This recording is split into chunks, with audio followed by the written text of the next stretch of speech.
Hello. This is my persuasive speech, and I've chosen to do it on the problem of illiteracy.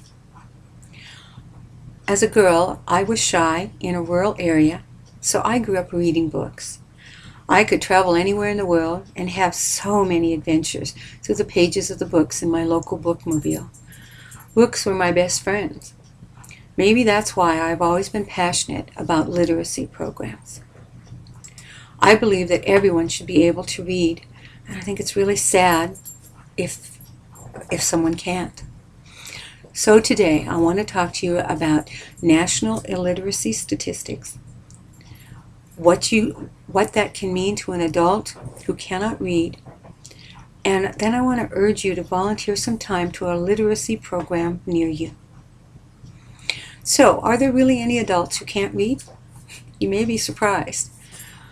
According to Robert Roy Britt in his January 10, 2009 article entitled 14% of U.S.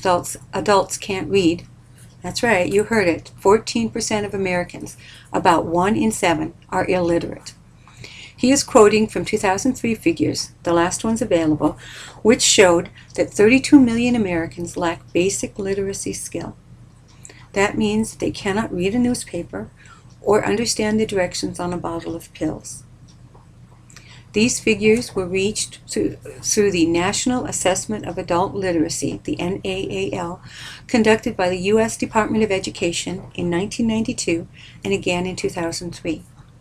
The NAAL has adults 16 years and older assessed in 3 types of literacy: prose, document, and quantitative.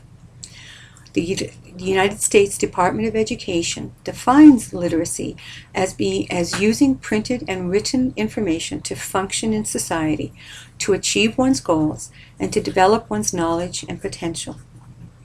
The NAAL measure of literacy is the percentage of adults who perform at 4 achievement levels: below basic, basic, intermediate, and proficient.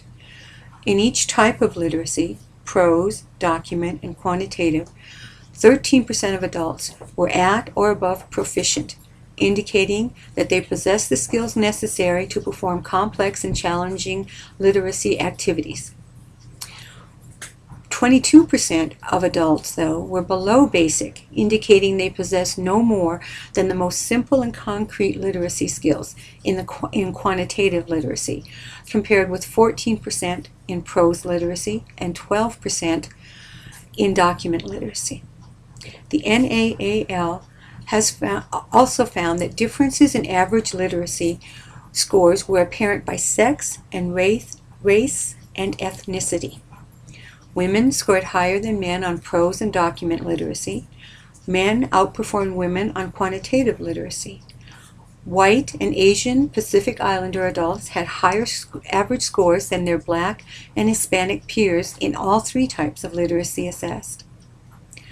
Pro-Literacy, an organization that promotes reading programs for the disadvantaged and encourages more government funding, also estimates that 63% of prison inmates cannot read.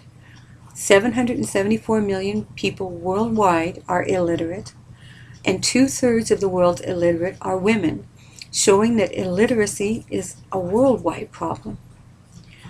Now let's look at what being illiterate means to these adults.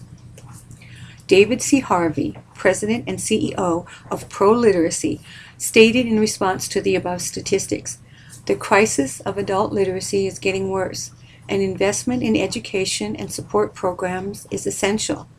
This is about jobs and economy."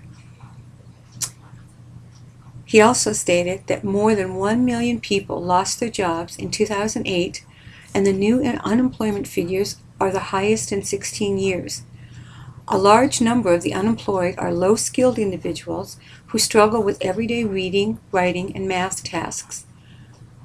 He goes on to say, the administration wants to create new jobs with the stimulus packages, but to take advantage of those new positions, these adults need basic literacy skills. Pro-Literacy estimates that literacy costs American businesses more than $60 billion each year in lost productivity and health and safety issues. They also believe that the lack of funding at the federal, state, and local levels prevents about 90% of the illiterate from seeking help or from getting help.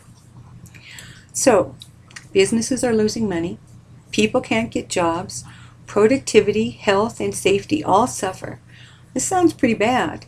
You may be asking, what can I do about this? Well, let me tell you. The answer is simple. Get involved. Most public libraries have some form of literacy program or will know where to find one. I got involved in the program in California, but there are many programs listed on the internet from New York to Colorado to Alaska. All it took for me when I was in the program was a 2-day training period. Then I was matched with an adult who needed help to learn to read. And then all it took me was 2 to 4 hours per week spent in one of those study rooms at my local library. The program was easy to follow. All of the necessary equipment, such as workbooks, was provided by the program, and it was easy to teach and based on simple phonetics.